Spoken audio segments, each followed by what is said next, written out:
So the Maverick is yet to share my erudite thoughts on the latest restructuring of the final round of CONCACAF World Cup qualifying, which sees a pushing back of the fixtures from June next year to September next year. And importantly, the number of games in each FIFA window will now increase from 2 to 3 games in an 8 or 9 day period.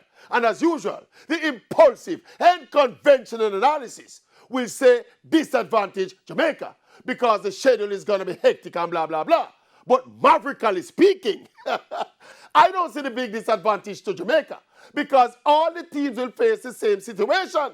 And the talk of Mexico and the USA having bigger pools of players, that's always been the case. And generally, in World Cup qualifiers, your first 11 is your first 11.